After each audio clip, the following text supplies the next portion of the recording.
ছুটি। রবীন্দ্রনাথ ঠাকুর। বালকদিগের সর্দার ফটিক চক্রবর্তীর মাথায় চট করিয়া একটা নতুন ভাবোদয় হইল। নদীর ধারে একটা প্রকাণ্ড শালকাষ্ঠ মাস্তুলে রূপান্তরিত হইবার প্রতীক্ষায় পড়িয়াছিল। স্থির হইল সেটা সকলে মিলিয়া গড়াইয়া লইয়া যাইবে। যে ব্যক্তির কাঠ আবশ্যককালে তাহার যে কতখানি বিস্ময় আর বিরক্তি এবং অসুবিধা বোধ হইবে তাহাই উপলব্ধি করিয়া বালকেরা এ প্রস্তাবে সম্পূর্ণ অনুমোদন করিল। কোমর বাঁধিয়া সকলেই যখন মনোযোগের সহিত কার্যে প্রবৃত্ত হওয়া উপক্রম করিয়াছে, এমন সময়ে ফটিকের কনিষ্ঠ মাখনলাল গম্ভীরভাবে সেই গুড়ির উপর গিয়া বসিল। ছেলেরা তাহাকে এইরূপ ঔদাসীন্য দেখিয়া কিছুটা বিমর্ষ হইয়া গেল। একজন আসিয়া ভয়ে ভয়ে তাহাকে একটু আধটু ঠেলিল, কিন্তু সে তাহাতে কিছুমাত্র বিচলিত হইল না। এই অকাল তত্ত্বজ্ঞানী মানব সকল প্রকার ক্রীড়ার অসারতা সম্বন্ধে নীরবে চিন্তা করিতে লাগিল। ফটিক আসিয়া আস্ফালন করিয়া কহিল, দেখ, মার খাবি, এই বেলা ওঠ। সে তাহাতে আরও একটু নড়িয়া চড়িয়া আসনটি বেশ স্থায়ী রূপে দখল করিয়া লইল। এরূপ স্থলে সাধারণের নিকট রাজসম্মান রক্ষা করিতে হইলে অবাধ্য ভ্রাতার গণ্ডদেশে অনতিবিলম্বে এক চড় কষাইয়া দেওয়া ফটিকের কর্তব্য ছিল। সাহস হইল না, কিন্তু এমন একটা ভাব ধারণ করিল যেন ইচ্ছা করিলেই এখন উহাকে রীতিমতো শাসন করিয়া দিতে পারে, কিন্তু করিল না, কারণ পূর্বাপেক্ষা আর একটা ভালো খেলা মাথায় উদয় হইয়াছে, তাহাতে আর একটু বেশি মজা আছে। প্রস্তাব করিল, মাখনকে শুদ্ধ ওই কাঠ গড়াইতে আরম্ভ করা যাক। মাখন মনে করিল ইহাতে তাহার গৌরব আছে, কিন্তু অন্যান্য পার্থিব গৌরবের ন্যায় ইহার আনুষঙ্গিক যে বিপদেরও সম্ভাবনা আছে তাহা তার কিংবা আর কাহারও মনে উদয় হইল না। ছেলেরা কোমর বাঁধিয়া ঠেলিতে আরম্ভ করিল। মারো ঠেলা, হেইয়ো, সাবাস জোয়ান, হেইয়ো। গুড়ি এক পাক ঘুরিতে না ঘুরিতেই মাখন তাহার গাম্ভীর্য, গৌরব এবং তত্ত্বজ্ঞান সমেত ভূমিসাৎ হইল। খেলার আরম্ভেই এইরূপ আশাতীত ফল লাভ করিয়া অন্যান্য বালকেরা বিশেষ হৃষ্ট হইল, কিন্তু ফটিক কিছু সস্বাস্ত হইল। মাখন তৎক্ষণাৎ ভূমিশয্যা ছাড়িয়া ফটিকের উপর গিয়া পড়িল, একেবারে অন্ধভাবে মারিতে লাগিল। তাহার নাকে মুখে আঁচড় কাটিয়া কাঁদিতে কাঁদিতে গৃহাভিমুখে গমন করিল। খেলা ভাঙিয়া গেল। ফটিক গোটা কত কাশ উৎপাটন করিয়া লইয়া একটা অর্ধনিমগ্ন নৌকার গলুইয়ের উপর চড়িয়া বসিয়া চুপচাপ করিয়া কাশের গোড়া চাবাইতে লাগিল। এমন সময় একটা বিদেশি নৌকা ঘাটে আসিয়া লাগিল। একজন অর্ধবয়সী ভদ্রলোক কাঁচা গোঁফ আর পাকা চুল লইয়া বাহির হইয়া আসিলেন। বালককে জিজ্ঞাসা করিলেন, চক্রবর্তীদের বাড়ি কোথায়? বালক ডাটা চিপাইতে চিপাইতে কহিল, ওই হোথা। কিন্তু কোন দিকে যে নির্দেশ করিল কাহারও বুঝিবার সাধ্য রইল না। ভদ্রলোকটি আবার জিজ্ঞেস করিলেন, কোথা? সে বলিল, জানি না, বলিয়া পূর্ববৎ তৃণমূল সহিত রসগ্রহণে প্রবৃত্ত হইল। বাবুটি তখন অন্য লোকের সাহায্য অবলম্বন করিয়া চক্রবর্তীদের গৃহের সন্ধানে চলিলেন। অবিলম্বে বাঘা বাগদি আসিয়া কহিল, ফটিক দাদা, মা ডাকছে। ফটিক কহিল, যাব না। বাঘা তাহাকে বলপূর্বক আড়কোলা করিয়া তুলিয়া লইয়া গেল। ফটিক নিষ্ফল আক্রোশে হাত পা ছুড়িতে লাগিল। ফটিককে দেখিবা মাত্র তাহার মা অগ্নিমূর্তি হইয়া কহিলেন, আবার তুই মাখন কি মেরেছিস? ফটিক কহিল, না, মারিনি। ফের মিথ্যে কথা বলছিস? কখনো মারিনি, মাখনকে জিজ্ঞাসা করো। মাখনকে প্রশ্ন করাতে মাখন আপনার পূর্ব নালিশের সমর্থন করিয়া বলিল, হ্যাঁ, মেরেছে। তখন ফটিকের আর সহ্য হইল না। দ্রুত গিয়া মাখনকে এক সশব্দ চড় কষাইয়া দিয়া কহিল, ফের মিথ্যা কথা। মা মাখনের পক্ষ লইয়া ফটিককে সবেগে নাড়া দিয়া তার পৃষ্ঠে 2-3টা প্রবল চপেটাঘাত করিলেন। ফটিক মাকে ঠেলিয়া দিল। মা চিৎকার করিয়া কহিলেন, তুই আমার গায়ে হাত তুলিস? এমন সময় সেই কাঁচা পাকা বাবুটি ঘরে ঢুকিয়া বলিলেন, কি হচ্ছে তোমাদের? ফটিকের মা বিস্ময়ে আনন্দে অভিভূত হইয়া বলিলেন, ও মা, এ যে দাদা, তুমি কবে এলে? বলিয়া গড় করিয়া প্রণাম করিলেন। বহুদিন হইল দাদা পশ্চিমে কাজ করিতে গিয়াছিলেন। ইতিমধ্যে ফটিকের মার 2 সন্তান হইয়াছে, তাহারা অনেকটা বাড়িয়া উঠিয়াছে। তাহার স্বামীর মৃত্যু হইয়াছে, কিন্তু একবারও দাদার সাক্ষাৎ পায়নি। আজ বহুকাল পরই দেশে ফিরিয়া আসিয়া বিশম্ভর বাবু তাহার ভগিনীকে দেখিতে আসিয়াছেন। কিছুদিন খুব সমারোহে গেল। অবশেষে বিদায় লইবার 2-1 দিন পূর্বে বিশম্ভর বাবু তাহার ভগিনীকে ছেলেদের পড়াশোনা ও মানসিক উন্নতি সম্বন্ধে প্রশ্ন করিলেন। উত্তরে ফটিকের অবাধ্য উচ্ছৃঙ্খলতা, পাঠে অমনোযোগ এবং মাখনের সুশান্ত সুশীলতা ও বিদ্যানুরাগের বিবরণ শুনিলেন। তাহার ভগিনী কহিলেন, ফটিক আমার হাড় জ্বালাতন করিয়াছে। শুনিয়া বিশম্ভরবাবু প্রস্তাব করিলেন, তিনি ফটিককে কলকাতায় লইয়া গিয়া নিজের কাছে রাখিয়া শিক্ষা দিবেন। বিধবা এ প্রস্তাবে সহজেই সম্মত হইলেন। ফটিককে জিজ্ঞাসা করিলেন, কেমন রে ফটিক, মামার সাথে কলকাতায় যাবি? ফটিক লাফাইয়া উঠিয়া কহিল, যাব। যদিও ফটিককে বিদায় করিতে তাহার মায়ের আপত্তি ছিল না, কারণ তাহার মনে সর্বদাই আশঙ্কা ছিল কোন দিন সে মাখনকে জলে ফেলিয়া দেয়, কি মাথা ফাটাই দেয়, কি নাকি একটা দুর্ঘটনা ঘটায়।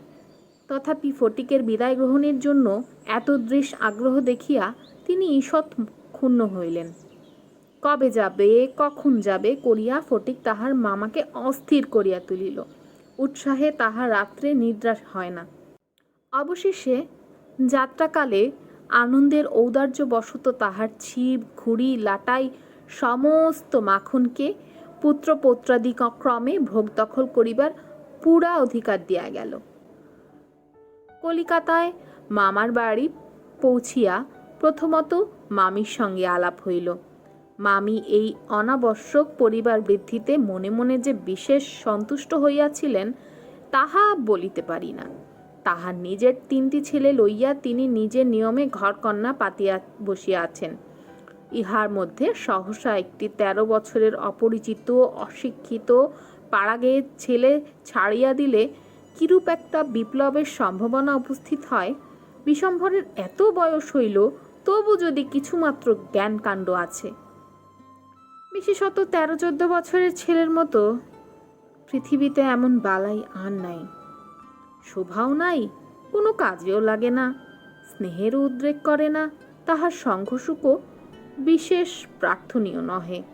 তাহার মুখে আধো আধো কথাও ন্যাকামি, পাকা পাকা কথাও জ্যাঠামি, আর কথা মাত্রই প্রগল্ভতা। হঠাৎ কাপড় চোপড়ের পরিমাণ রক্ষা না করিয়া বেমানান রূপে বাড়িয়া ওঠে। লোকে সেটা তাহার একটা কুশ্রী স্পর্ধা রূপে জ্ঞান করে। তাহার শৈশবের লালিত্য এবং কণ্ঠস্বরের মিষ্টতা সহসা চলিয়া যায়। লোকে সেজন্য তাহাকে মনে মনে অপরাধ না দিয়া থাকিতে পারে না।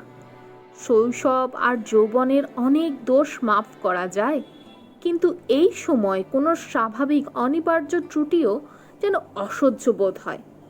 সেও সর্বদা মনে মনে বুঝিতে পারে পৃথিবীতে কোথাও সে ঠিক খাপ খাইতেছে না। এই জন্য আপনার অস্তিত্ব সম্বন্ধে সর্বদা লজ্জিত ও ক্ষমাপ্রার্থী হইয়া থাকে। অথচ এই বয়সে স্নেহের জন্য কিঞ্চিত অতিরিক্ত কাতরতা মনে জন্মায়। এই সময়ে যদি সে কোনো সহৃদয় ব্যক্তির নিকট হইতে স্নেহ কিংবা সখ্য লাভ করিতে পারে, তবে তাহার আত্মবিকৃতি হইয়া থাকে। কিন্তু তাহাকে স্নেহ করিতে কেউই সাহস করে না, কারণ সেটা সাধারণ প্রশ্রয় বলিয়া মনে করে। সুতরাং তাহার চেহারা এবং ভাবখানা অনেকটা প্রভুহীন পথের কুকুরের মতো হইয়া যায়। অতএব এমন অবস্থায় মাতৃভবন ছাড়া আর কোনো অপরিচিত স্থান বালকের পক্ষে নরক। চারদিকে স্নেহশূন্য বিরাগ তাহাকে পদে পদে কাটার মতো বিধে। এই বয়সে সাধারণত নারী জাতিকে কোনো এক শ্রেষ্ঠ স্বর্গলোকের দুর্লভ জীব বলিয়া মনে ধারণা হইতে আরম্ভ করে।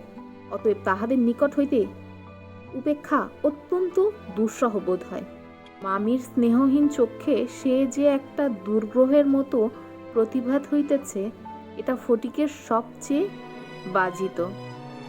মামি যদি দৈবাৎ তাহাকে কোনো একটা কাজ করিতে বলিতেন, তাহা হইলে সে মনের আনন্দে যতটা আবশ্যক তার চেয়ে ঢের বেশি কাজ করিয়া ফেলিত।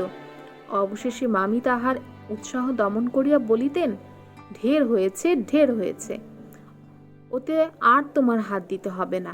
এখন তুমি নিজের কাজে মন দাওগে, একটু পরগে যাও।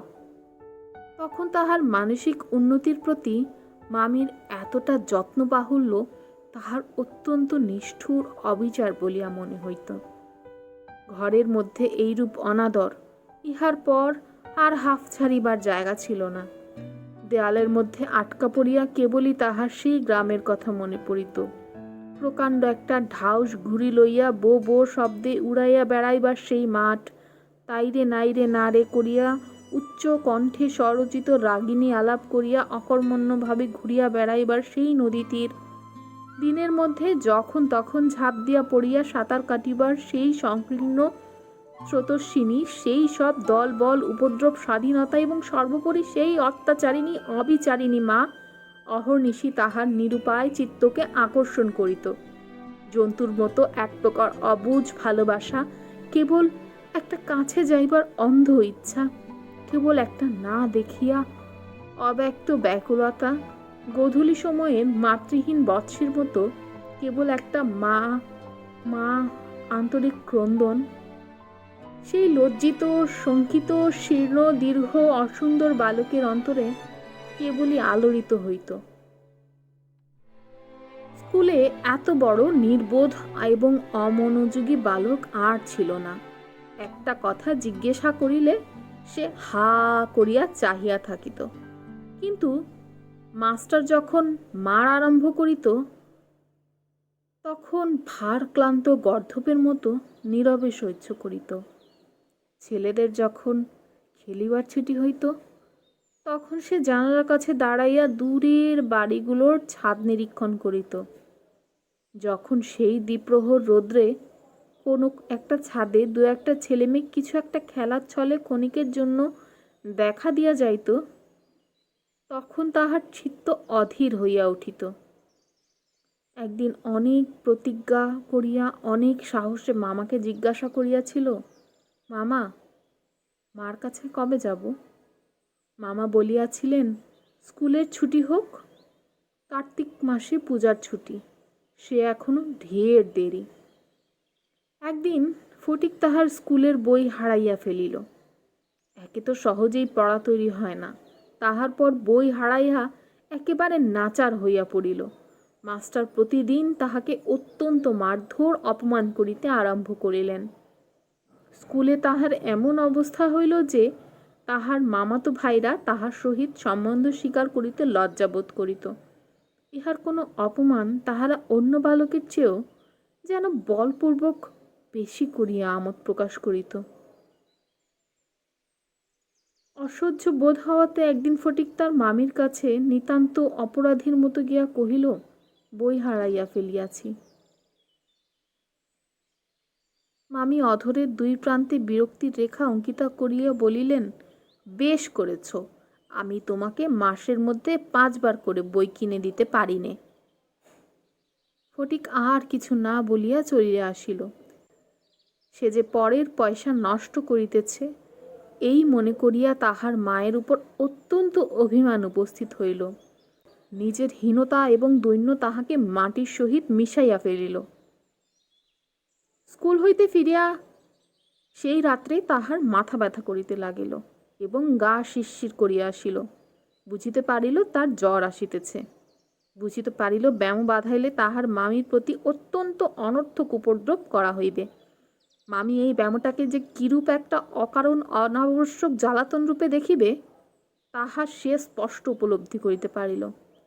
রোগের সময় এই অকর্মণ্য অদ্ভুত নির্বোধ বালক পৃথিবীতে নিজের মা ছাড়া আর কাহারও কাছে সেবা পাইতে পারে এরূপ প্রত্যাশা করিতে তাহার লজ্জা বোধ হইতে লাগিল। পরদিন প্রাতকালে ফটিককে আর দেখা গেল না। চতুর্দিকে প্রতিবেশীদের ঘরে খোঁজ করিয়া তাহার কোনো সন্ধান পাওয়া গেল না। সেদিন আবার রাত্রি হইতে মুষলধারে শ্রাবণের বৃষ্টি পড়িতেছে, সুতরাং তাহার খোঁজ করিতে লোকজনকে অনর্থে অনেক ভিজিতে হইল। অবশেষে কোথাও না পাইয়া বিশম্ভরবাবু পুলিশে খবর দিলেন।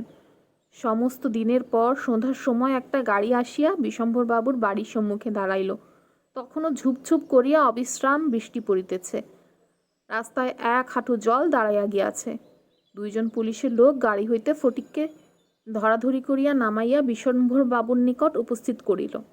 তাহার আপাদমস্তক ভেজা, সর্বাঙ্গে কাদা, মুখ চক্ষু লোহিত বর্ণ থরথর করিয়া কাঁপিতেছে।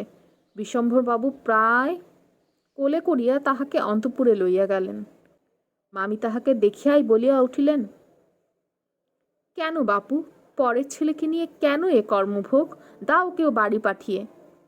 বাস্তবিক সমস্ত দিন দুশ্চিন্তায় তাহার ভালোরূপ আহারাদি হয় নাই এবং নিজের ছেলেদের সহিত নাহক অনেক কিটমিট করিয়াছেন। ফটিক কাঁদিয়া কাঁদিয়া কহিল, আমি মার কাছে যাচ্ছিলুম, আমাকে ফিরিয়ে এনেছে। বালকের জ্বর অত্যন্ত বাড়িয়া উঠিল, সমস্ত রাত্রি প্রলাপ বকিতে লাগিল। ফটিক তাহার রক্তবর্ণ চক্ষু একবার উন্মিলিত করিয়া কড়িকাঠের দিকে হতবুদ্ধিভাবে তাকিয়া কহিল, মামা, আমার ছুটি হয়েছে কি? বিশম্ভরবাবু রুমালে চোখ মুছিয়া সস্নেহে ফটিকের শীর্ণ তপ্ত হাতখানি হাতের উপর তুলিয়া লইয়া তাহার কাছে বসিলেন। ফটিক বিড়বিড় করিয়া বকিতে লাগিল, মা, আমাকে মারিস নে, সত্যি বলছি, আমি কোনো দোষ করিনি। পরের দিন বেলা কিছুক্ষণের জন্য সচেতন হইয়া ফটিক কাহার প্রত্যাশায় ফ্যালফ্যাল করিয়া ঘরের চারিদিকে চাহিল। নিরাশ হইয়া আবার নীরবে দেয়ালের দিকে মুখ করিয়া পাশ ফিরিয়া শুইল। বিশম্ভরবাবু তাহার মনের ভাব বুঝিয়া তাহার কানের কাছে মুখ নত করিয়া মৃদুস্বরে কহিলেন, ফটিক, তোর মাকে আনতে পাঠিয়েছি। তাহার পরদিনও কাটিয়া গেল। ডাক্তার চিন্তিত বিমর্ষ মুখে জানাইলেন, অবস্থা বড়ই খারাপ। বিশম্ভরবাবু স্তিমিত প্রদীপে রোগশয্যায় বসিয়া প্রতি মুহূর্তেই ফটিকের মাতার জন্য প্রতীক্ষা করিতে লাগিলেন। ফটিক খালাসিদের মতো সুর করিয়া করিয়া বলিতে লাগিল, এক পাও মেলে না, দো পাও মেলে না। কলিকাতায় আসিবার সময় কতকটা রাস্তা স্টিমারে আসিতে হইয়াছিল। খালাসিরা কাছি ফেলিয়া সুর করিয়া জল মাপিত। ফটিক প্রলাপে তাহাদেরই অনুকরণে করুণ স্বরে জল মাপিতেছে, যেন অকুল সমুদ্রে যাত্রা করিতেছে। বালক রশি ফেলিয়া কোথাও তাহার তল পাইতেছে না। এমন সময় ফটিকের মাতা ঝড়ের মতো ঘরে প্রবেশ করিয়াই উচ্চ কলরবে শোক করিতে লাগিলেন। বিশম্ভর বহু কষ্টে তাহার শোকোচ্ছ্বাস নিবৃত করিলেন। তিনি শয্যার উপর আছাড় খাইয়া পড়িয়া উচ্চ স্বরে বলিলেন, ফটিক, শোনা, আনিক আমার। ফটিক যেন অতি সহজেই তাহার উত্তর দিয়া কহিল, হ্যাঁ। মা আবার ডাকিলেন, ওরে ফটিক, বাপধন রে। ফটিক আস্তে আস্তে পাশ ফিরিয়া কাহাকেও লক্ষ্য না করিয়া মৃদুস্বরে কহিল, মা, এখন আমার ছুটি হয়েছে। মা, এখন আমি বাড়ি যাচ্ছি।